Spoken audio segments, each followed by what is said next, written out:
और खास खबर राजधानी देहरादून के पुलिस महकमे से उत्तराखंड के नए डीजीपी के रूप में दीपम सेठ ने कार्यभार संभाला है। मैं आपको बता दूं, दीपम सेठ 1995 के आईपीएस अधिकारी है और उत्तराखंड में 13वें डीजीपी के रूप में उन्होंने पदभार ग्रहण किया। पदभार ग्रहण करने से पहले डीजीपी ने उत्तराखंड शासन के मुख्य सचिव राधा रतूड़ी से मुलाकात की। राधा रतूड़ी से मुलाकात के बाद उन्होंने पुलिस के वरिष्ठ अधिकारियों के साथ बैठक की। नए डीजीपी दीपम सेठ ने कहा है कि उनका उद्देश्य उत्तराखंड को अपराध मुक्त और उत्तराखंड को ड्रग्स मुक्त मुहिम में तेजी लाना है। इसके साथ ही सीमा पर तैनात जवानों के परिवारों की सुरक्षा उनकी प्राथमिकता में सम्मिलित होगा। आइए सीधा ले चलते हैं अपने सहयोगी रिपोर्टर जसपाल राणा के पास और सुनते हैं क्या कुछ कह रहे नवनियुक्त डीजीपी उत्तराखंड दीपम सेठ। ये देवभूमि से जो मेरा जुड़ाव है वो बहुत लंबा है। लगभग 45 साल से ऊपर जब मैं पहली बार यहाँ नैनीताल में अपनी पढ़ाई के लिए आया था कक्षा 8 में, और तब से ये अवसर मिला, सर्विस में भी अवसर मिला है कि यहाँ के पुलिस बल के साथ कार्य करूं। तो इसलिए इस समय ऐसे सक्षम और प्रोफेशनल फोर्स जो हमारी उत्तराखंड पुलिस की है उसका नेतृत्व करने का जो एक जिम्मेदारी दी गई है वो मैं बहुत गौरवान्वित महसूस कर रहा हूँ।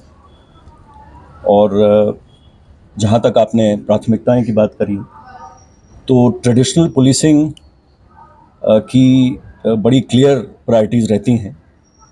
जो हमारे लॉ अबाइडिंग सिटीजन्स हैं, जो कानून का पालन करने वाले हैं, उनको कानून व्यवस्था में उनको भरोसा रहे, उनका भरोसा और मजबूत हो। और जो अपराधी हैं, anti national anti social elements हैं, उनमें अपराध का भय, कानून का भय, ये दो मेन प्रायोरिटीज़ हैं।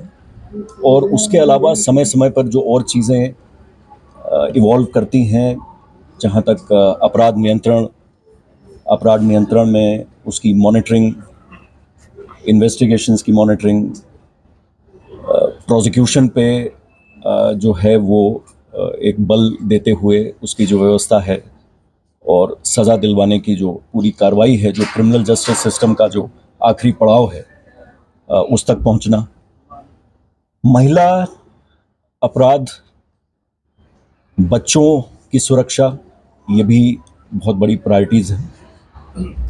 ड्रग्स फ्री उत्तराखंड, इस ओर जो मुहिम ऑलरेडी चल रही है उसको अन्य राज्यों से, सीमावर्ती राज्यों से समन्वय करके और जो केंद्रीय एजेंसीज़ हैं उनके साथ समन्वय करके उनको उस मुहिम को आगे बढ़ाना है। उस तरह के सिंडिकेट्स को पूरी तरह से जो है वो उनके पीछे कार्रवाई की जाएगी। साइबर अपराध एक और फोकस का एरिया है।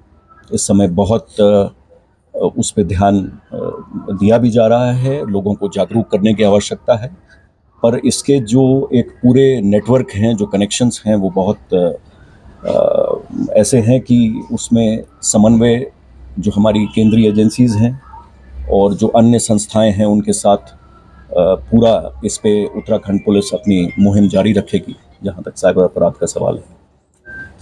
आपदा प्रबंधन एक हमारे लिए बहुत चुनौती है।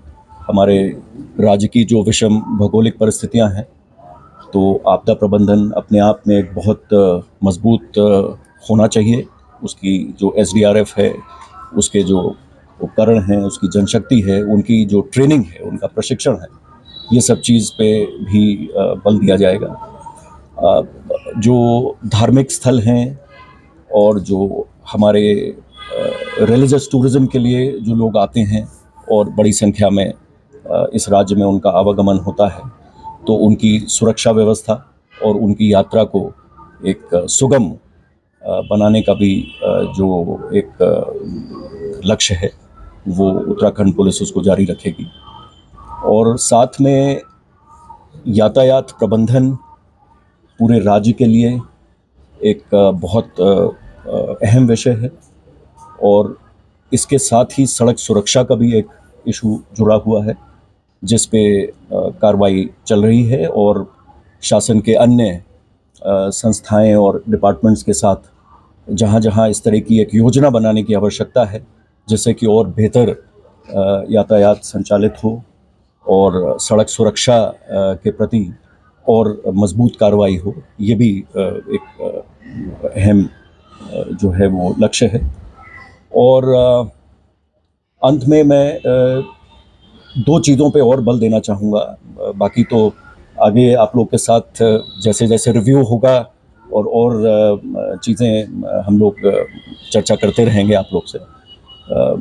एक जो हमारा राज्य है उसकी अंतर्राष्ट्रीय और राष्ट्रीय जो सीमाएं हैं उन पर बहुत अधिक नज़र और निगरानी और उन सीमाओं को बहुत मजबूती से, तो चाहे वो हमारी अंतर्राज्यीय सीमाएं हों, अंतर्राष्ट्रीय सीमा हो, इन सब पे बहुत फोकस और जो सीमावर्ती राज्य हैं, सीमावर्ती जनपद हैं, उनके साथ एक बेहतर समन्वय।